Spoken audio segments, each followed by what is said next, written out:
Swayam Prabha. Digital India. Educated India.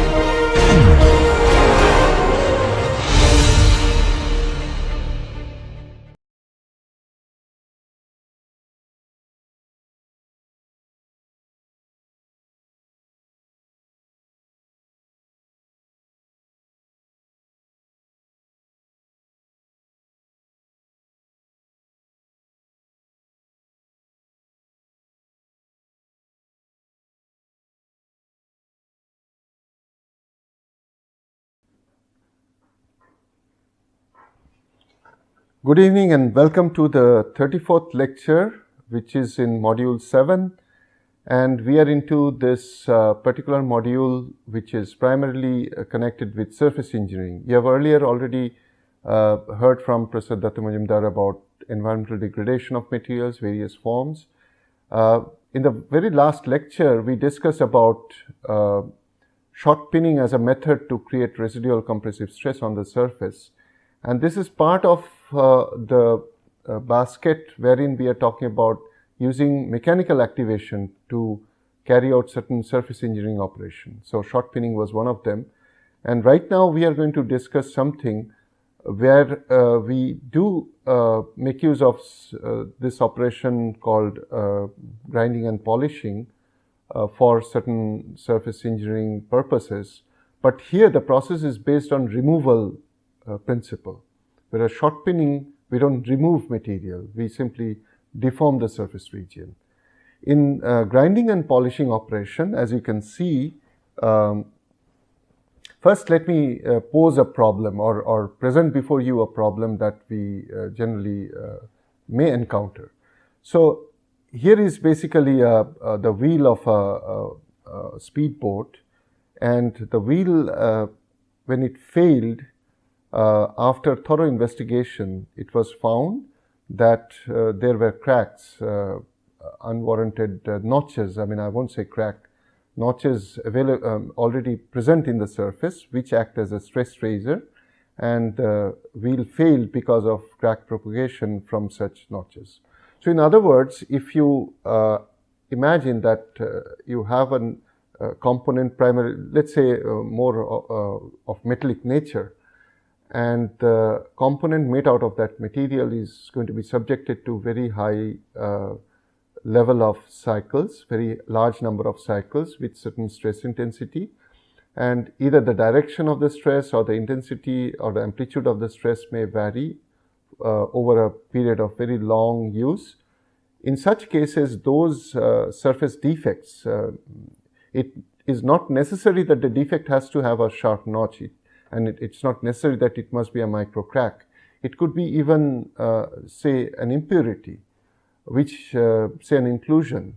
And if that inclusion is not spherical and if it is sort of in an elongated geometry, then that region also effectively may act as a sharp notch or a crack. So whenever we have surface defects, we obviously have to be careful so that we don't leave those defects retained on the surface, because in future during use they may act as stress raisers. And such defects are very commonplace. I mean, you cannot altogether wish them away. For example, when we cast a component, then the mold wall is supposed to have certain level of smoothness, but after all they are made out of sand and various forms of particulate material, and during the mold preparation or subsequent curing and so on, there's every possibility some region may not actually maintain the same level of smoothness or continuity. And when we actually do leave such a possibility of retaining certain irregularity, then that region can lead to formation of a crack or certain notches and so on. Impurities can be another possibilities, or non-uniform heat generation or heat dissipation can lead to. So there are various reasons. Now this is when we are talking about solidified products. What about welded products? What about machine products, machine surfaces? What about rolled or forged surfaces of components? In all such cases, the surface asperities are retained despite the fact that we don't want them, and the degree of roughness could easily be more than a few micrometers. And in fact, in the limit, it could be even several tens or even 100 micrometer or so. So obviously, these roughnesses on the surface or small crevices with sharp notches or very sharp tips can act as trace tracers. So in order to remove such irregularities, asperities, and non-uniformities or inhomogeneities from the surface, we would certainly like to make the material completely defect-free, free from all kinds of asperities, notches, irregularities, dents, curvatures, be sharp. I mean, obviously, such sharpness or narrow curvature, actually small diameter or small radius of curvature is the most harmful one. But even if we have dent or something, that can lead to accumulation of stress over a period of time, or may even cause failure due to accumulation of corrosive substances. And when material is subjected to, say, erosive atmosphere, or when fluid flows over the surface at a great velocity, all these cases, the surface smoothness actually is very much required. And if the surface carries inherent roughness and irregularities or notches, then they can very well prove to be stress concentration points and eventual failure of the component. So how do you remove them? Particularly, again, we are talking primarily of metals and not so much of ceramic objects, because of the simple reason that ceramic materials are harder, having much higher modulus, and show very little tendency of undergoing plastic deformation. Whereas metals can actually be not only subject to machining, but also be subjected to deformation, and by way of deformation, certain asperities or difficult or surface irregularities can be removed. So, for example, a material which is sectioned or cut using a saw, electric or band saw, or any amount of machining operation. So, we do expect some saw marks or cutting marks left on the surface, and they actually can leave or they can create some kind of a staircase feature. So, at some regular interval, you see a step-like feature, and the root of that step is fairly sharp, so it can lead to failure. Similarly, if you are thinking of solidification or casting products, welding products and so on, in many cases such difficulties arise. So what do? We would like to smoothen. In fact, one very, I would say, easy to follow explanation could be that if you have a sharp notch, so if this is the surface, and if this surface has a sharp notch like this, and if this surface is subjected to tensile stress like this, so then there is every possibility that this notch will lead to formation of crack, and the crack will propagate, and eventually the material will fail in this manner. You can actually do a very simple experiment of creating such a tear on the surface of a sheet of paper, create a notch here, so this is discontinuity, and if you try to tear them apart, in all probability the tear will happen along this notch. If you punch a hole here using your punching device, if you punch a circular hole here, then obviously you won't see the notch to propagate farther. So instead of creating a hole in the subsurface region, if you simply smoothen the surface by controlled removal of material, such that the material by now here is all smooth and the asperities are gone. In such cases, obviously, you will expect that such kind of failure or ease of failure will not exist anymore. So obviously, we would like to create such an operation. So in such cases, if the surface is smoothened, then we can very well imagine that those dangers won't exist anymore. So how do you smoothen the surface, make the surface flatter or smoother? So the operation wise, if you have very large depth or asperities like this, if the surface is so deeply grooved, then obviously you need to remove material not only at the surface but deeper inside. So in such cases, the degree of material removal, depth of material removal has to be larger, and then we resort to grinding. So grinding basically is an operation where we try to polish, we try to restore surface smoothness, but with material removal rate and extent much larger. Now, when I say much, it's a relative term. So obviously, one has to decide to what extent depending on the damages or asperities that exist on the surface. But the other important point here is that this, in the grinding operation, the material with which you are removing has to be harder and fixed to a surface. So typically, you would expect that, let's say this is a flat surface which has certain asperity, and this is the rotating disc which has a certain thickness. So essentially, we are talking about a surface like this with certain width, and this surface is embedded with particles, abrasive particles, which are much harder than the feedstock. So obviously, when this wheel rotates, when this wheel rotates like this, let's say in this clockwise direction, then this surface, this particular feedstock that we have, a piece of metal, will certainly undergo gradual material removal because the contacting surface has higher hardness. And if this is done, then all the surface asperities that we may have here, all these that we may have here, will gradually be removed. Now, this is a flat surface or flat object. This kind of an operation is very well applicable even to curved surfaces. In fact, it is routinely done on curved surfaces. So, the material removal rate as we see here is typically about less than a millimeter up to about say 0.5 millimeter. And but it's not really machining where the machine tool removes only a specific location at a point of time. This is a wider, this wheel actually has a certain width. So, you are actually affecting a certain width of a material at the same time. So, this removal also is possible by other tools, but in this particular case, in case of a grinding operation, we actually use a rotating wheel, and on the rotating wheel, we impregnate with these kind of hard abrasive particles. The particle size, its hardness, its elastic modulus, its geometry, all these matter a lot in terms of the surface finish that we develop.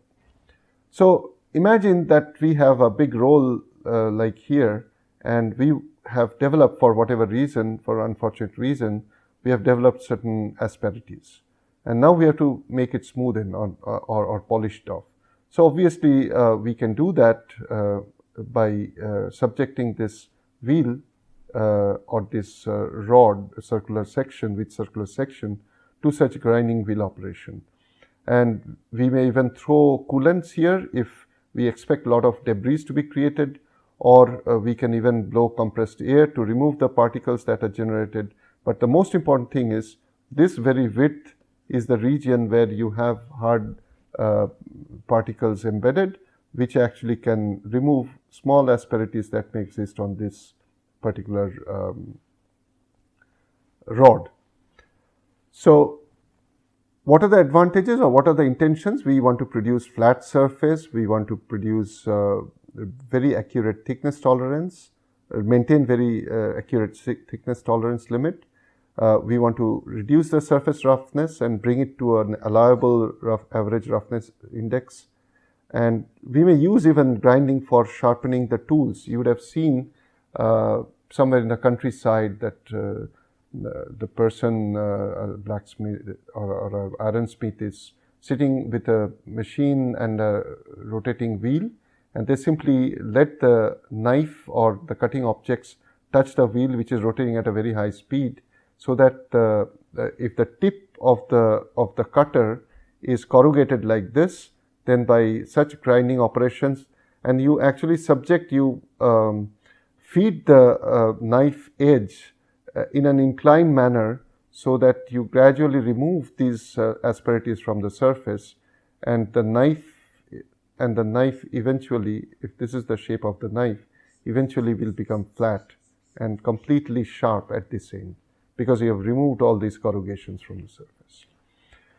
So we can use the operation actually can be horizontal spindle, so it can rotate around this axis. It can be a vertical spindle like this. It can be a vertical spindle with the rotary grinding, where you have an object which is rotating on a larger surface area and moving from one end to the other like this, covering. It can be a horizontal spindle with a single disc. It can also have a swivel disc which can actually move and rotate around the surface. So for a spherical object, this will be very, very useful. As opposed to grinding, when we say polishing is an operation where we actually are now moving towards finishing process. What it means is that if I had, let's say, such huge asperities, okay, then grinding possibly will bring me to this level. But if I want to continue grinding and bring it to the root of the asperities, then we'll end up removing more material than what is desired. So we'll unnecessarily remove more materials, which is not desirable. So we start slicing like this, and we remove material from the top and come up to a level where the asperities now are beveled and also are of very small height, fairly small height. So now you have to reduce the material removal rate. So that means you are now going to use abrasives which are smaller, finer in size, and are not connected to a wheel so that the degree of removal is less. Instead, you possibly will have a disc which is covered with a cloth, and the cloth will be impregnated with certain abrasive particles, and the particle size also can be varied from one wheel to the other. Even the nature of the particles can be varied. So in one case you may be using alumina and magnesia, in some cases even diamond dust and so on. And now the feedstock is to be held on top of this surface. So if this is the material which is held on top of this rotating surface, which let's say is rotating in this direction, so then there will be gradual removal from the surface below. If this is the component and this is the surface which is in contact here, then from this surface you will gradually remove all the leftover scratch marks and irregularities and make the surface smoother. So effectively, our main intention is to make a surface which has such asperities, to make it as smooth as possible.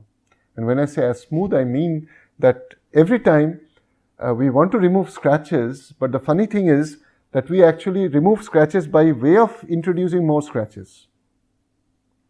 The only difference is here each time the amplitude of scratch that we are introducing is much smaller compared to the total asperities. So if I want to remove this much, and since there are millions of such asperities on the surface, I cannot do machining at specific locations. So I do a statistically averaged process where I keep removing in slices like this. And as I keep removing, there will be a limit where I can go up to by the grinding wheel, and the rest I do by polishing operation. So while doing polishing, one very important lesson is that if I am dealing with a surface like this, which has, for maybe because of fabrication reason or cutting or machining operations or whatever, I see that there are scratches or asperities developed in a particular direction, and these asperities have a height of this. So as I said initially, in grinding operation, I have used deeper particles or bigger particles. So I have removed material like that. Now, whether in grinding or polishing, I have to maintain one very important guideline. What is that? That if the direction of abrasion is in the first operation, in the next operation it has to be in the perpendicular direction. There's nothing like has to be, but it is desirable or advisable. Why? Because if you do grinding in this direction, and next time you do the next stage of grinding in just about say 15, 20, 30 degree operation, then distinction between this scratch mark and this scratch mark is going to be much more difficult than the situation when the scratch marks are exactly at 90 degree. So effectively here I have created such scratches, and next time I have to remove these slices and make deeper scratches.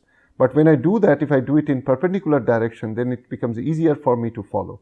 So earlier scratch was like this, and now the scratches are introduced in the perpendicular direction. Okay. So we need polished surfaces for very many important operations. When we need to seal, if you have a lot of asperities, then two mating surfaces don't come in good contact. For cosmetic or aesthetic purposes, for introducing optical flatness, for easy reflection or perfect reflection, for creating shiny and smooth surfaces, for custom manufactured parts. Also attack by corrosion, oxidation, they are mitigated or they are reduced if you have a very clean and flat surface. So obviously if you have a crevice like that, the corrosive material can accumulate here and cause more corrosion. If you have a flat surface, then obviously the corrosive material will flow away. Then you need a surface finish to allow clean material surface, and also make sure that the reflection properties are optimum. So I can do that by mechanical polishing, I can do by chemical polishing, I can do also by electropolishing. And my main intention will be that I create more uniform, better uniformity of the surface for any kind of subsequent epitaxial processes or deposition processes. And I also would like to remove any subsurface damage which might have created by sharper edges or cutting tools. So in this grinding polishing operation, we have to remember that we are talking about operations which are removal in nature, which actually removes material, but in a controlled manner. And we do it for not one single point. We don't do it for, we do it for the entire surface, but depending on the tool size and its width, probably we go area by area like this, but eventually we cover the entire surface. And one other guideline I mentioned is that if this is the first operation, then the second operation has to be, or is preferred to be done in the perpendicular direction. So that this is the typical, what is known as clock,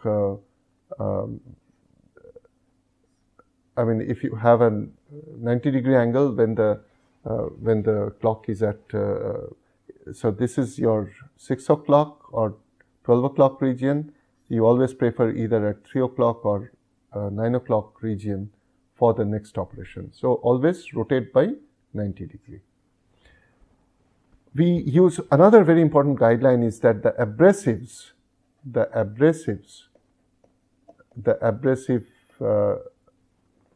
they have to be qualified. They have to be chosen such a way that they are harder, they have sharp geometric edges so that the material removal is faster, and they don't react, they don't corrode, or they don't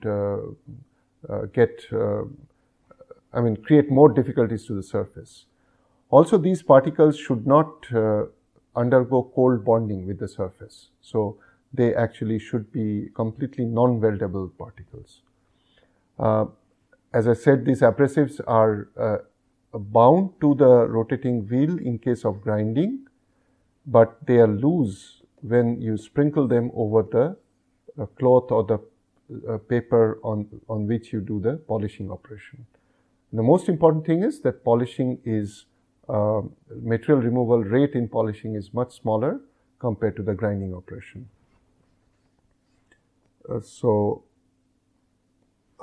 We have to understand what's the difference between polishing and grinding, and what is the material removal rate, what are the process parameters, and what kind of fixtures or units we need for grinding and polishing operations, what are they called, and how they are operated, what is the role of various parameters, including the pressure that we apply, the rotational RPM, the abrasive particles, their nature, chemical nature, their modulus and so on.